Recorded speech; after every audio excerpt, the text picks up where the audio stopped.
Factor tree of 154. So 154, it can be written as 2 times 77. 2 times 77 means 154. Like as 77, it can be written as 7 times 11. 7 times 11 means 77.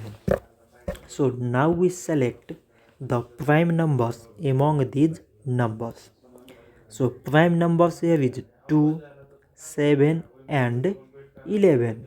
So we can write 154 is equal to product of all these prime numbers, that is this 2 times 7 times 11.